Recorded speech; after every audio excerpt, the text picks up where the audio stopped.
Hi everyone, welcome back to the channel. This is Kavya Agarwal. तो अब है हमारा बिजनेस स्टडीज़ का last exam and I know आप लोगों की प्रिपरेशन बहुत अच्छी चल ही रही होगी, बट सिर्फ पढ़ लेने से कुछ नहीं होगा। Business studies is all about creativity, it's all about presentation. तो आप जितना अच्छा लिखोगे, जितने अच्छे से आप आंसर्स को प्रेजेंट करोगे ना, उतने ही बेहतर आपके मार्क्स बन जाएंगे, है ना। तो मैं आप लोगों को आज इस वीडियो में कैसे हमें आंसर्स प्रेजेंट करने हैं, किस तरह से हमें चीज़ें लिखनी है बीएसटी के पेपर में ताकि हमारे मार्क्स इंक्रीज़ हो पाएँ, वो सभी टिप्स एंड ट्रिक्स मैं आप लोगों को इस वीडियो में बताने वाली हूँ। प्लस हमें केस स्टडी कैसे सॉल्व करनी है तो वो भी मैं आपको इसी वीडियो के लास्ट में बताऊँगी, ठीक है। तो ध्यान से वीडियो देखना, सभी पॉइंट्स को एक डायरी में लिख लेना ताकि आपको एग्ज़ाम वाले दिन याद रहेंगे। ओके, आओ फिर वीडियो को स्टार्ट करते हैं। तो आइए, यहाँ पे मैंने कुछ पॉइंट्स लिखे हैं, इन्हें हम लोग एक एक करके डिस्कस कर लेते हैं। सबसे पहला पॉइंट है आंसर्स इन पॉइंट्स। यस, आपको बिजनेस स्टडीज़ में ना पैराग्राफ का यूज़ बिल्कुल नहीं करना। कोई भी क्वेश्चन है, चाहे वो 3 मार्क्स का हो, 4 मार्क्स का हो, 6 मार्क्स का हो, आपको सभी आंसर्स को पॉइंट फॉर्म में लिखना है, बुलेट फॉर्म में लिखना है विद हेडिंग्स, ठीक है। जितने मार्क्स का क्वेश्चन है उतने पॉइंट बनाना और हेडिंग के साथ बनाना है, ठीक है। अभी बताती हूँ कैसे करना है। दूसरी चीज़, आपको फ्लो चार्ट्स बनाने हैं यार एग्जाम में। जहाँ पे आपको लगता है फ्लो चार्ट बना सकते हो, बना के आ जाना। देखो कैसे करना है। सपोज आपसे क्वेश्चन में बोला है कि आप इन्वेस्टमेंट डिसीजन के 3 फैक्टर्स बता दो, ठीक है।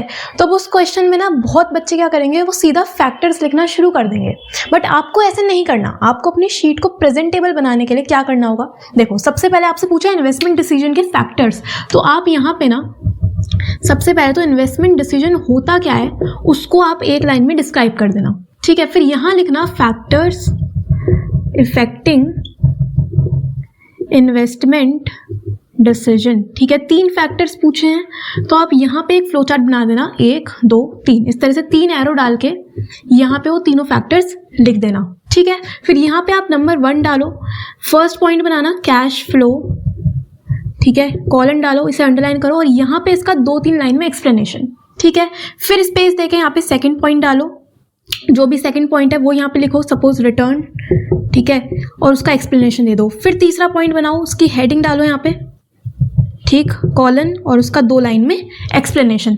इस तरह से अगर आप करोगे ना तो आपको पूरे 3 में से 3 मिलेंगे, ठीक है। तो अगर क्वेश्चन आ रहा है तो एकदम शुरू मत हो, पहले समझो उसमें करना क्या है। पहले उस क्वेश्चन में जो टॉपिक है, जो कॉन्सेप्ट है, उसको एक लाइन में डिस्क्राइब कर दो, फिर उसका एक फ्लो चार्ट बना दो ऐसे, और फिर उसको पॉइंट में विद हेडिंग उसका एक्सप्लेनेशन आपको देना है, ठीक है। तो आपको ध्यान रखना है कि जितने भी आंसर होंगे वो पॉइंट फॉर्म में आएंगे, बुलेट फॉर्म में आएंगे, प्लस आपको फ्लो चार्ट्स बनाने हैं, ठीक है।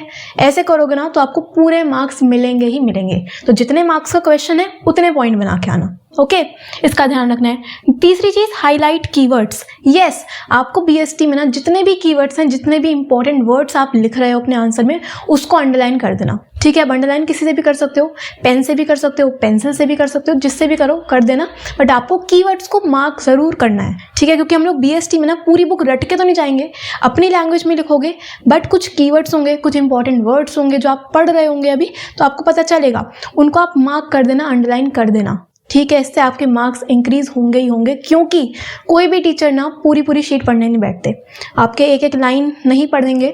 अगर आपने फ्लो चार्ट्स बनाए हैं, अगर आपने कीवर्ड्स को मार्क करा है, अगर आपने हेडिंग्स दी हैं, तो टीचर आपको खुशी खुशी पूरे नंबर देगा, ये लो भाई मार्क्स ले लो, ठीक है। तो इसलिए आपको ध्यान रखना है, सभी आंसर पॉइंट में आएंगे, फ्लो चार्ट बनाने हैं, कीवर्ड्स मार्क कर देना है, ठीक है।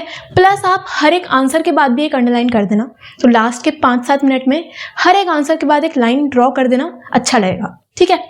उसके बाद डिफरेंसेस इन टेबल फॉर्म, जितने भी डिफरेंस वाले क्वेश्चन होंगे उनको आपको टेबुलर फॉर्मेट में लिखना है विद बेसिस, ठीक है। यहाँ पे बेसिस मत भूलना, आपको विद बेसिस लिखना होगा।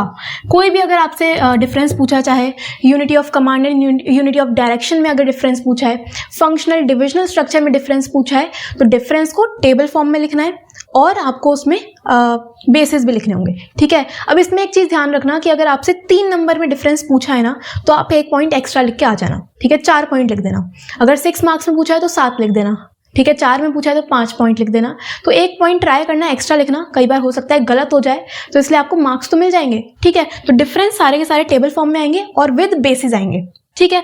उसके बाद मार्जिन्स एंड एग्जाम्पल्स। तो आप सबसे पहला काम यही करना कि जब आपको शीट मिले तो दोनों साइड पे मार्जिन ड्रॉ कर लेना, लेफ्ट में भी और राइट में भी, ठीक है। एक साइड पे तो आप क्वेश्चंस लिखोगे अपने सारे, कैसे कि यार ये सपोज आपकी शीट है, ठीक है, तो आपने यहाँ पे एक मार्जिन बना लिया, यहाँ एक मार्जिन बना लिया, यहाँ पे आप नंबरिंग करना क्वेश्चन नंबर 1, क्वेश्चन 2, क्वेश्चन 3 इस तरह से, और इस साइड हमारे जो टीचर हैं वो आपको नंबर देते जाएंगे 1 1 1 इस तरह से, तो बहुत अच्छी शीट लगेगी आपकी, ठीक है। तो मार्जिन ड्रॉ करना, प्लस आपको एग्जाम में एग्जाम्पल्स लिख के आने, ठीक है, नहीं पूछेगा क्वेश्चन, आपको खुद से लिखने होंगे, ओके। इसके लिए भी ना अगेन जब एग्जाम्पल लिखो तो हेडिंग डाल देना एग्जाम्पल, ठीक है, उसको अंडरलाइन कर देना और यहाँ पे उसका एग्जाम्पल दे देना। तो जो भी आप एग्जाम्पल बना सकते हो खुद से या बुक से आपने अगर देखें तो एग्जाम्पल लिख के आना, क्योंकि बीएसटी में ना क्रिएटिविटी बहुत मैटर करती है, प्रेजेंटेशन बहुत मैटर करती है, ठीक है। ये हो गया। उसके बाद डू नॉट ओवर राइट, आपको ओवर राइटिंग नहीं करनी। अगर कुछ भी गलत लिख दिया है तो उसको सिंगल लाइन डाल के कट कर देना, डिज़ाइन बना के काटने की ज़रूरत नहीं है, बहुत ख़राब लगता है यार प्लीज़, ठीक है। तो सिंगल लाइन डाल के उसे कट कर देना, ओके। प्लस आपको प्रॉपर स्पेस देना है हर एक आंसर के बीच में, हर एक वर्ड के बीच में। अगर राइटिंग खराब भी है तो थोड़ा सा स्पेस दे के लिखना, ताकि समझ में आ जाए टीचर को कि आपने लिखा क्या है और आपको भी कि आपने लिखा क्या है, ठीक है। जैसे कि देखो यहाँ पे मैंने स्पेस दिया है, ठीक है, हर एक वर्ड के बीच में थोड़ा थोड़ा स्पेस है ना, इस तरह से लिख के आना ताकि समझ में आ जाए कि आपने लिखा क्या है, ओके।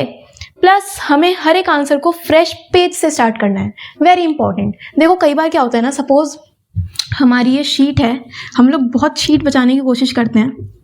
ये सपोज आपकी शीट है,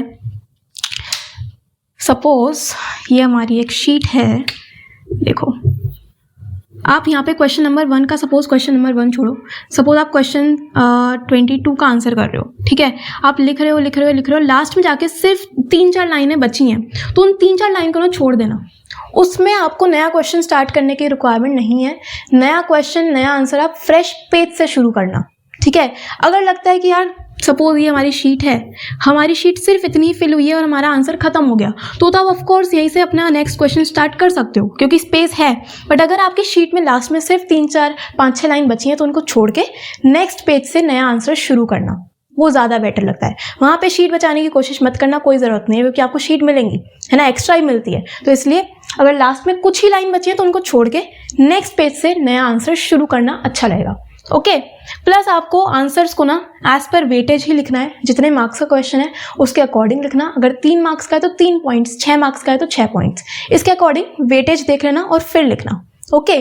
प्लस आपको एमसीक्यूज में एक चीज़ याद रखनी है यार, एमसीक्यूज के जब आप आंसर करो तो आप सपोज क्वेश्चन नंबर 17 का आंसर कर रहे हो तो यहाँ लिखना आंसर 17, ठीक है। और सपोज आंसर है ऑप्शन सी, ठीक है, ऑप्शन सी आंसर है, और आपको इसे ऐसे नहीं छोड़ना, ABC लिख के नहीं छोड़ना, उस ऑप्शन में है क्या उसको भी लिख देना। सपोज आंसर है प्रोडक्ट, तो यहाँ पे ऐसे लिखना प्रोडक्ट, ठीक है।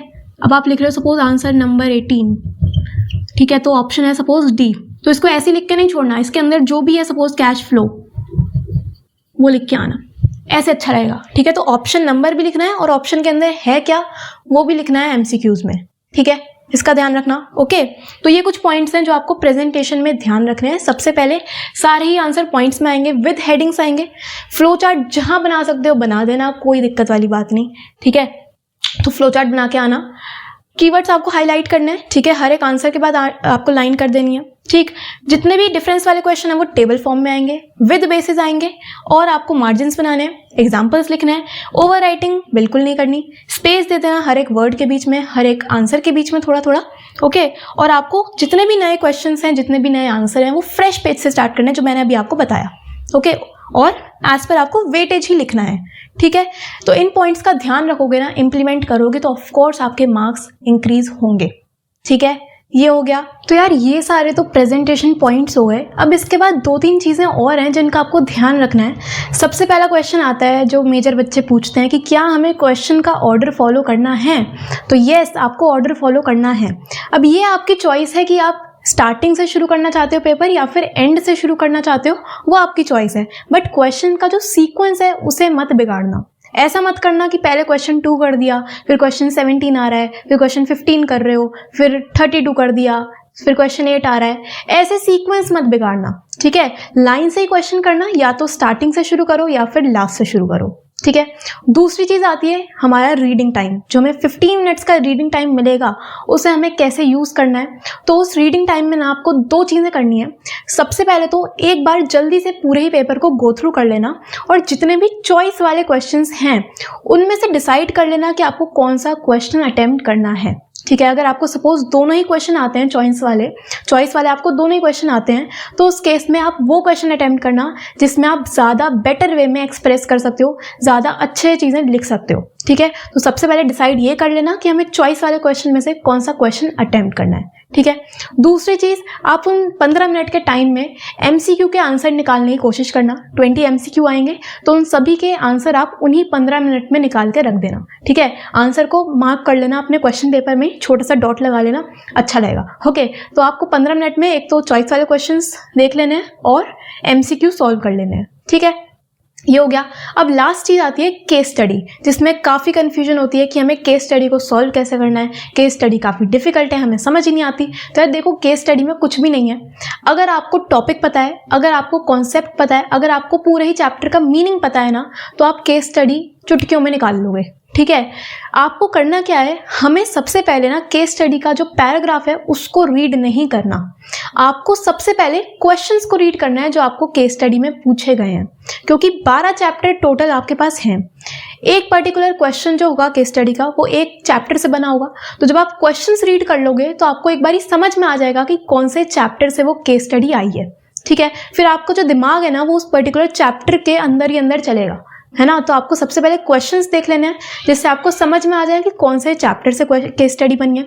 और उसके बाद आप केस स्टडी पढ़ना शुरू करना, पैराग्राफ पढ़ना शुरू करना, और उसमें जितने भी इंपॉर्टेंट पॉइंट्स आपको लगते हैं या इंपॉर्टेंट कीवर्ड्स आपको मिलते हैं, उनको मार्क करते रहना।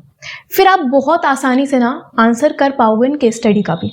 ठीक है, तो आपको जब एक बार चैप्टर समझ में आ जाएगा ना कि कौन से चैप्टर से पूछा है केस स्टडी, तो फिर आपका दिमाग भी उसी चैप्टर के अंदर अंदर ही चलेगा, है ना। तो यही काम करना है। और केस स्टडी में ये चीज़ होती है कि अगर part A, question number A अगर आपसे एक पूछा है, तो क्वेश्चन बी जो होगा ना केस स्टडी का, वो ए से ही रिलेटेड होगा। तो ध्यान रखना कि जो आप क्वेश्चन ए का आंसर कर रहे हो वो करेक्ट होना चाहिए, नहीं तो आपका अगर ए गलत हो गया ना, तो बी भी गलत हो जाएगा, पूरी केस स्टडी खराब हो जाएगी। ठीक है, तो इसका ध्यान रखना। तो केस स्टडी में आपको सबसे पहले क्वेश्चंस पढ़ने, फिर पैराग्राफ रीड करना। ओके, ये भी हो गया। प्लस आपको ध्यान रखना है कि कई बार ना क्वेश्चन इस तरह से पूछते हैं कि सपोज आपसे केस स्टडी के फर्स्ट पार्ट में क्वेश्चन पूछा है कि बताओ मिस्टर एक्स कौन से लेवल पे काम कर रहे हैं, तो उसका आंसर सपोज टॉप लेवल है, तो आपको डायरेक्टली आंसर में टॉप लेवल नहीं लिख के आना, पूरी लाइन लिख के आना कि mister x is working at top level of management, और टॉप लेवल को अंडरलाइन कर देना। ठीक है, अगर सपोज आपसे पूछा है कि विच concept is highlighted in the above case, और आंसर सपोज डेलीगेशन है, तो हमें डायरेक्टली सिर्फ डेलीगेशन नहीं लिख के आना, पूरी लाइन लिखना कि delegation is the concept which is highlighted in the above case, और डेलीगेशन को अंडरलाइन कर देना। ठीक है, ऐसे करना है, पूरी स्टेटमेंट बनाना, तब मजा आएगा। ओके, तो मैंने आप लोगों को प्रेजेंटेशन टिप्स बता दी जिनका आपको ध्यान रखना है, क्वेश्चंस का ऑर्डर हमें फॉलो करना है, रीडिंग टाइम कैसे यूज़ करना है, और केस स्टडी हमें कैसे सॉल्व करनी है, मैंने आपको सब कुछ बता दिया। ठीक है, अब इन पॉइंट्स का ध्यान रखना, एग्जाम में इंप्लीमेंट करना, डेफिनेटली आपके मार्क्स इंक्रीज होंगे ही होंगे। तो इन पॉइंट्स को एक डायरी में लिख लो ताकि याद रहें। इस वीडियो को शेयर कर दो अपने फ्रेंड्स के साथ, ताकि वो भी अच्छे से प्रेजेंट कर पाएँ आंसर, और उनके भी मार्क्स इंक्रीज हो जाएँ। ठीक है, अब हम मिलेंगे नेक्स्ट वीडियो में, and all the very best for your business studies exam. अच्छे से करना है और अच्छा ही होगा। ठीक है, और इस वीडियो को शेयर कर देना, लाइक कर देना। कमेंट्स में आप बता सकते हो, अगर आपको कुछ भी क्वेरी है, कुछ भी डाउट है, तो आप कमेंट्स में पूछ सकते हो। ओके, मिलते हैं नेक्स्ट वीडियो में और बहुत जल्दी। Thank you so much.